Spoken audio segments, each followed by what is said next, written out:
The last presentation for today is Mr. Al Roeder, Branch Chief Advanced Cyber Defense for Department of Homeland Security. Sir? HHS, sorry, Homeland Service. So let me pull your slides up.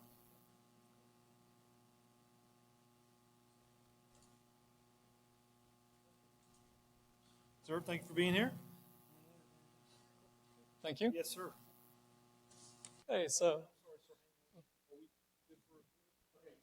Okay, we're good? Okay, thank you. So, as just mentioned, my name's Al Roeder. I'm Branch Chief for Advanced Cyber Defense. We're going to go over today. I started at HHS about 10 years ago as a contractor, then switched over to Fed, and I think it's 2013 now. So, and so this will take us back about 10 years about where I started, what we're doing, particularly with indicators of compromise, and kind of middle of the road, what we ran into, how those weren't really meeting our needs, and now how we've moved mainly towards concentrating on tactics, techniques, and procedures. So a little bit about myself. Like I mentioned, I've been around HHS for about 10 years. Before that, I was in the higher education realm and also private industry. Okay, so today we're going to cover HHS OIS organization. So the Advanced Cyber Defense branch is under the Office of Information Security. So just to give you some situational awareness, I'll go over how that's organized and how we interact with our direct customers. I say direct customers because there are some groups that we serve directly. The end customer, of course, is the American public. We'll also go over, like I said, the early days of threat hunting, grouping of campaigns. That's where we started making that turn towards not really concentrating on IOCs. They're still very important. We're really concentrating more on tactics, techniques, and procedures, which is the current approach to threat hunting. We're also threat hunting in a federated environment. HHS is very federated.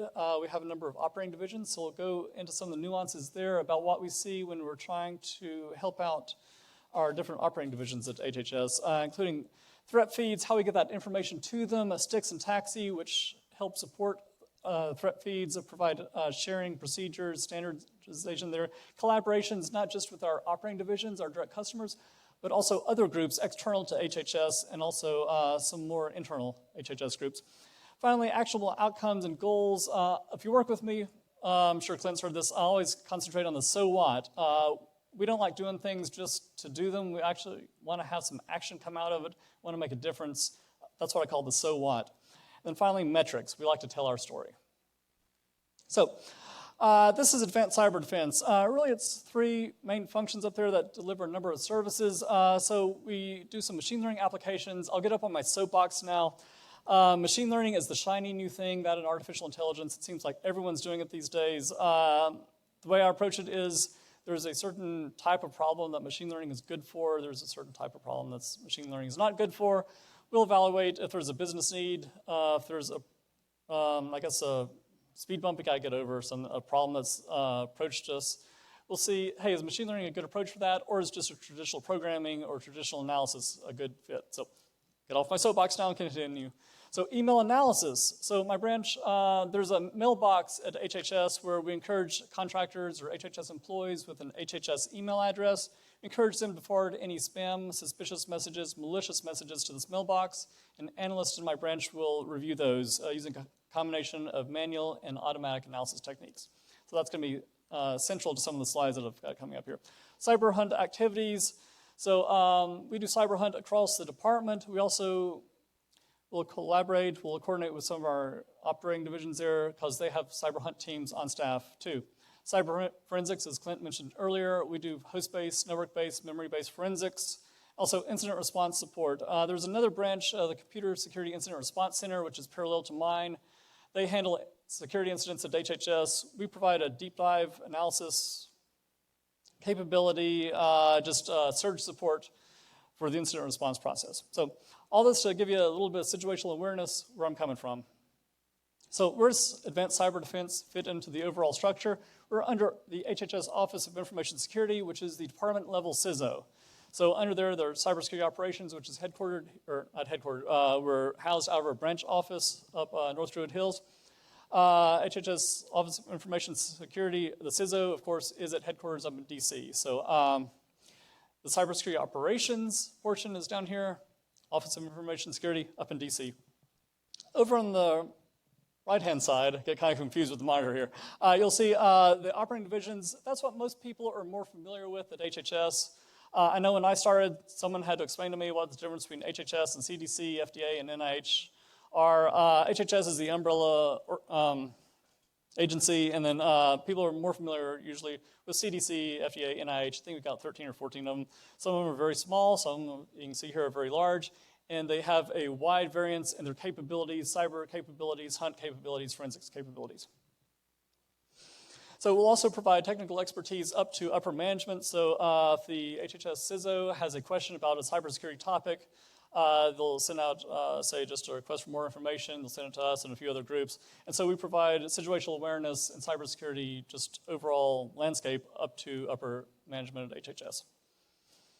Okay, so 10 years ago, when I started, indicators of compromise were king. That was the end game right there.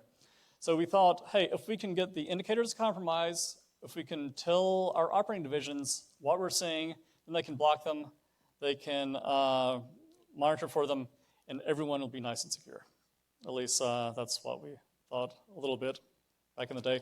So a win was able to detect activity related to IOCs. So DHS may say, hey, you want to look out for this?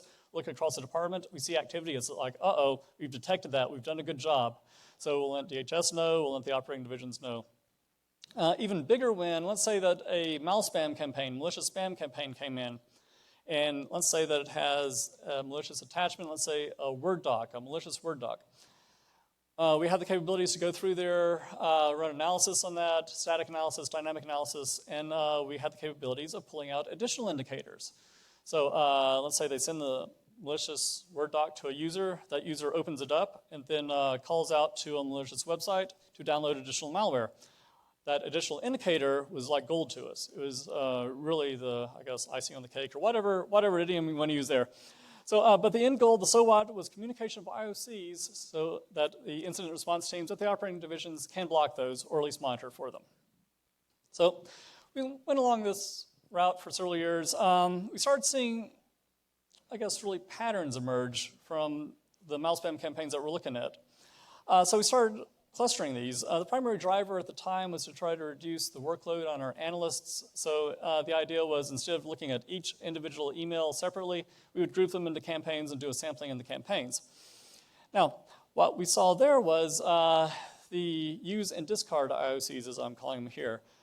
Maybe a single email address, a unique email address used for each email in the campaign.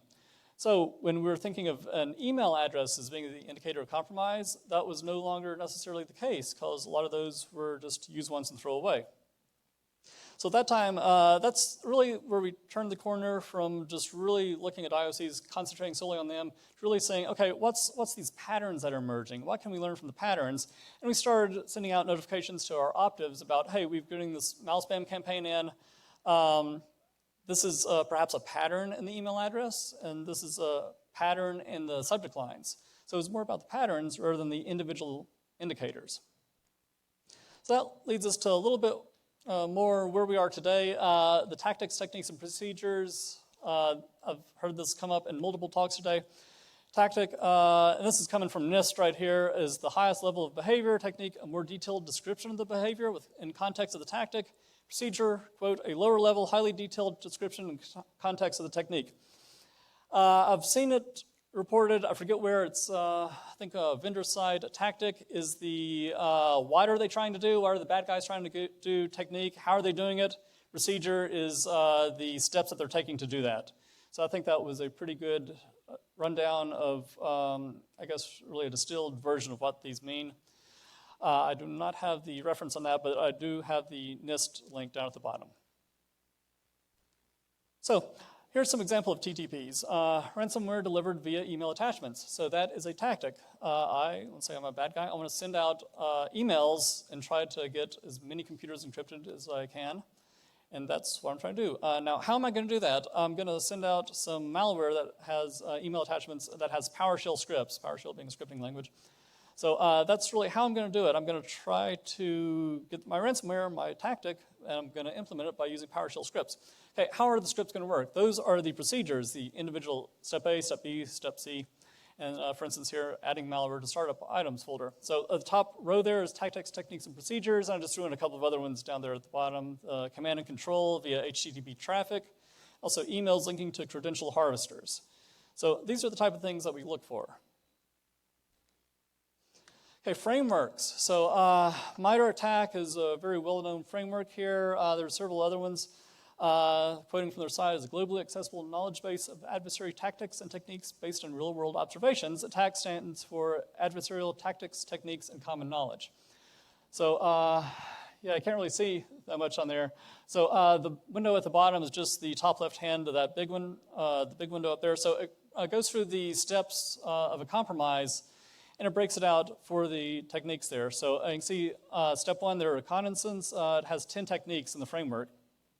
Active scanning, so they try to do recon against your network by scanning victim host information.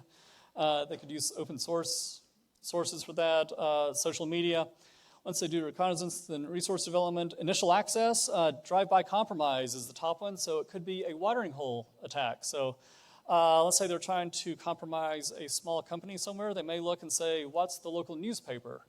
And they may try to exploit the local newspaper website, deface that, inject some malicious code on there that could try to redirect to malicious content. Say, make it pop up something that says you need to download a new Adobe Reader or something if you try to open up an article. So that could be a way that they do it there, is a watering hole attack, or exploit public-facing applications. So if there's a web server, they may try to do a direct attack against a web server. So this goes through, it tells you the steps of a compromise, and also based on this real-world observed techniques that attackers are using. Again, MITRE ATT&CK is not the only framework, but this is just the one I'm using for example here.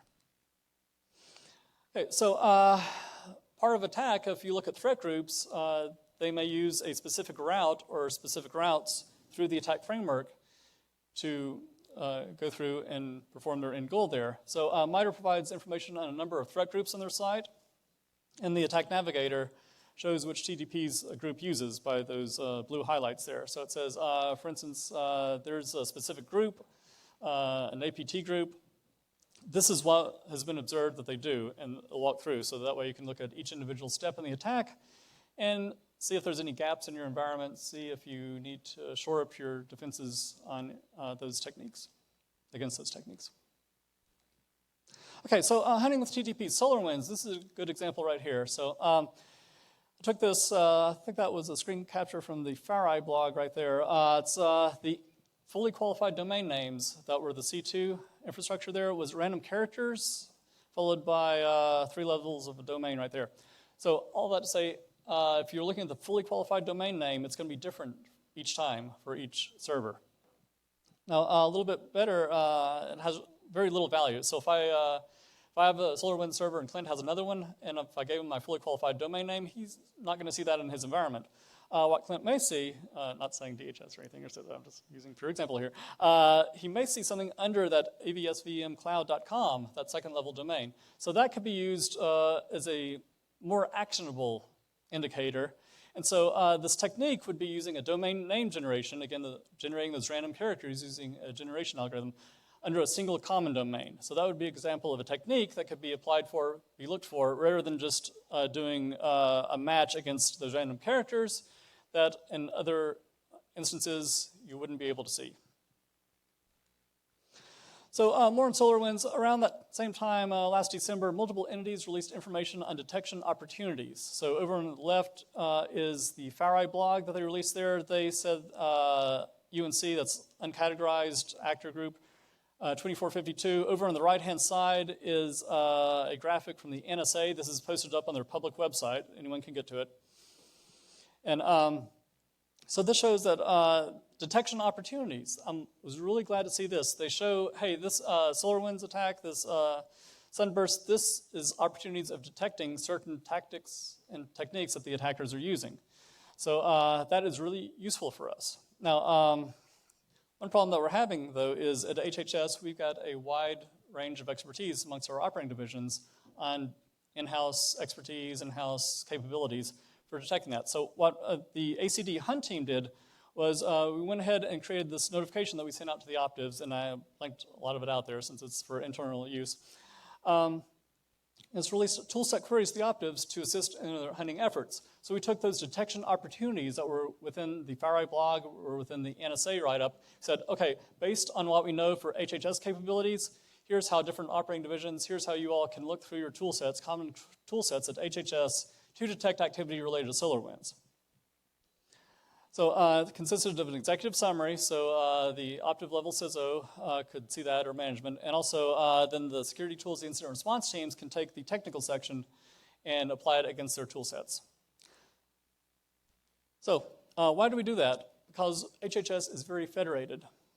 So generally we don't do the comprehensive cyber hunts across the department. We have visibility across the department, but what we do is we collaborate with our operating divisions. They are the subject matter experts on their networks. They understand, hey, if we see activity against this system, it may be because of this. We've got these additional controls in place. They can understand the risk, what the system's being exploited, what the impact would be. So really, they're the subject matter experts. At the department level, we don't have that granularity. We do have a wide view of activity across the department. So really, it's a cooperation. We work in conjunction with the operating divisions. Now, if we do a hunt across the department and we do see malicious activity, we'll of course open up a ticket on it and treat that as a normal incident across the enterprise. We'll also coordinate with the operative incident response team through the standardized procedures there. Again, each individual operative may have a different standardized process, a different playbook for incidents. For instance, if let's say that there's a compromised system, there may be different playbooks, whether to take it off immediately, power it down, simply unplug for the network, or leave it up and going for monitoring. So, but that's not our call. That's another reason that we do cooperate. We do collaborate with the operatives there. So in a nutshell, down at the bottom, take in the cyber intel sources. We look for TTPs. We do our analysis. Part of that is writing up those documents, detection opportunities, and then including the toolset queries, and we send that out to the operative teams. Now, another way that we like to communicate our cyber threat intel and also receive that into the department is through threat feeds. There's initial awareness and hopefully context of at least IOCs. So that's the basic thing. Go back many years, so you have the blacklist, which in the original days just contained indicators. They may contain IP addresses. They may contain blacklisted email domains or email addresses. More advanced feeds do have context in TTPs. One challenge, though, is how to operationalize them. Let's say that I have a threat feed and I want to alert on every single time indicator hits. There's a chance that there may be a bad indicator in there. Someone may have accidentally thrown in google.com. I remember years ago, before I came to HHS, we had a malvertising, a malicious advertising campaign that ran across a content delivery network. I ended up blocking that, accidentally blocked our an update site for all our computers across the enterprise. That was not a good day. But so all that to say is that it can be noisy, especially if they are not high fidelity or generated using an automated means. So if I see an attack and I automatically add that to a list, it could be a spoofed source or something else. So again, that would speak back into the fidelity. It would not be high fidelity. But another way to operationalize them is in forensic investigations. So let's say I'm doing a forensic investigation. I see a suspicious IP address, say in the history, web browsing history. I can quickly throw that against a threat feed to see, hey, has this been seen in the past? Is this malicious? Is this benign? Is this something I should be concerned about? An example of threat feeds can be vendor feeds. So paid subscriptions to feeds. It could be open source feeds from open sources, or it could also be something from CISA. Okay, and you can see Sticks and Taxi there. I'm going to briefly run through those. Got a couple of minutes left here. So Sticks is structured threat information expression. Taxi is trusted automated exchange of indicator information. So these are specifications that facilitate cyber intel sharing. It's currently handled by the OASIS Cyber Threat Intelligence Technical Committee and currently at version 2.1. Now, I used to get these mixed up all the time, but I thought about it in terms of HTML and HTTP. So HTML, again, the language of websites, it says, okay, picture goes here, text goes here, this is what the text says. HTTP is, hey, how do I transfer web pages back and forth? How do I transfer that HTML? Same paradigm can be applied to this. Sticks is basically the HTML, it's the content. Taxi is the transfer mechanism there. So that's at least how I remember it these days. Okay, so sticks, to run through this real fast, they have a number of domain objects, indicators, malware, vulnerabilities up there. They also have relationships objects. So I can see better up here. Relationship and citing, and you can see the relationship example over in the bottom right-hand corner. And that really lays out how the threat, vulnerability, observation, how all that ties together. So in TAXI, it's, like I said, exchanges, cyber threat intel facilitates that. It's collection. Basically, I can say, hey, I can have a TAXI client, and I can query the TAXI server and say, hey, is there any information you can give me? And it'll have a response. Let's say I also have a TAXI client. I can publish cyber threat intel out to a TAXI server that can be redistributed out to consumers. So for instance, I could set something up in ACD as a TAXI client and push what we're seeing internally, say from our mouse spam analysis, out to a TAXI server, and that'll be redistributed, or possibly could be redistributed out to the operating divisions through other TAXI clients there, through our TAXI server. And the consumers may receive threat intel from other sources as well through TAXI, so they may receive it from ACD, they may receive it from CISA, different places there. So quick rundown on TAXI. Hey, collaborations. So we have a number of collaborations here. We mentioned Optives already and CISA. Federal healthcare partners, we do partner with VA and the Defense Health Agency across the federal healthcare landscape. We have another branch, HC3, Healthcare Cyber Coordination Center, and they do cyber security outreach to the healthcare and public health sector. So talk to them on a daily basis. There's a tight integration there. HHS department level management, again, cyber threat landscape, while we're seeing any major vulnerabilities, major issues that we're run across, we'll run that up the flagpole through my director up to the department level CISO and CIO. Also law enforcement, so we go through the Inspector General Office of Inspector General if there's any law enforcement concerns or that we need to interface with law enforcement. So again, this, I know we did a transition from Sticks TAXI threat feeds. This isn't just for threat feeds. Communications, as you can see on the right-hand side, it does mean feeds, also webinars. So we'll do periodic just discussions amongst the partners. What are we seeing? What are they seeing? Anything we want to bring up? Any commonalities there? Notifications. So if we do see something during our hunt, we'll notify the Optives. It's like, hey, we see this activity. Reports and distributions, like that TTP paper that I showed at least the top of, it was redacted a few slides ago. Next one, analyst to analyst collaboration. So that's really important. I love it to be able to just pick up a phone and say, hey, so-and-so at, like say a federal healthcare partner, we're seeing this new spam campaign. You guys seen it over there? And they'll say whether they've seen it or not. Then sharing restrictions also comes into play as well. So we may not want to share some TLP red information that we may share with Optives. We may not want to share that out to the healthcare and public health sector or anything specific law enforcement as well. So that's what we're doing with collaborations. Actual outcomes, revisiting the so what here. So originally, how would knowing the IOCs be translated to protecting the department's information systems? The thought, the so what back then, like I said, is we'll block this, we'll prevent attacks. Then we could see that that's no longer working. It was said earlier today in another session that TTPs change, and they do. So, and IOCs change. So it's best to prevent attacks at the earliest step. Bringing back the MITRE framework, we wanted to try to prevent the attacks as far left as we can. If we can somehow prevent the reconnaissance, we may not be able to progress into a deeper level of the attack. Also, defense in depth addresses protections and multiple attack steps. Thinking back to the attack matrix, we want to try to put in protections at as many steps as we can and across as many verticals as we can as well. So for instance, data exfil, we want to try to say, hey, how could data be exfilled? Try to be proactive on that and cover as many data exfil opportunities as we can. And finally, my last slide here is metrics. We do what we do. We like to think we're good at what we're doing, but we have to tell our story. We have to tell the story up to management because they do pay the bills and the American taxpayers, since they are paying our bills and financing us as well. And so we want to show that, hey, we are being effective. We are being good stewards of the systems that we have, the money we're being given. So how do we tell our story here? It's easy to count the number of IOCs observed, but does that really make a difference? And also, it's hard to count things that did not happen. So let's say that we see hit, let's say on our VPN server or something, is that just routine internet scanning, or is that an advanced threat that was trying to come in and then left to go get some lower hanging fruit somewhere? We can't really say either way, so we can't really count that as a prevented attack. Hard to prove a negative. Back to that idea.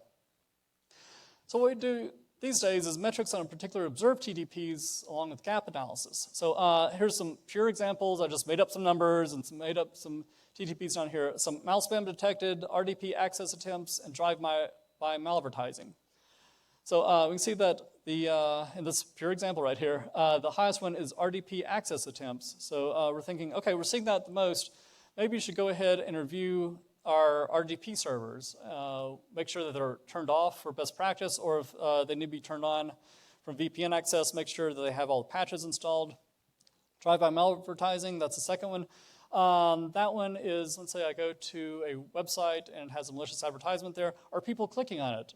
This one may not be more of a technical solution. It may be more of a user education solution on that one. So maybe I can prioritize user education to help educate people. And other than that, I could put in web proxy filtering. The mouse spam detected, maybe that shows that we're doing a good job there of telling people, hey, don't click on things, or reporting that to the spam mailbox. So you can look at that and just say, hey, where do we need to improve security? Where are we being hit? And kind of use that to help prioritize our defenses. So like I said, that's our last slide. Are there any questions from anyone? Yes?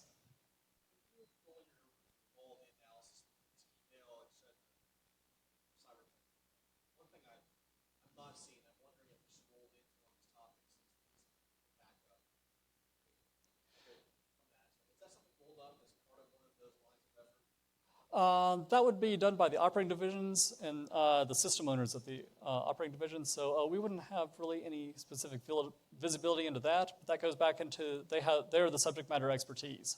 So that'd really be, yes, that is something that we were interested in. If we know that the server may be a backup server, we can put additional analysis on that. But generally, due to the federated environment, that really fall under the I guess primary viewpoint of the system owner. We'd be glad to help when available as well. But that is something that we try to especially vocalize out with the ransomware. Is like, hey, there's ransomware threats. We have a communication reporting service here in Atlanta. They send out notifications. They send out a lot of those on ransomware, trying to educate system owners and end users. Yes, the ransomware is a problem, and backups can help. So if that answers your question. Welcome. Any other questions? Okay, doesn't look like it. So thanks, everyone.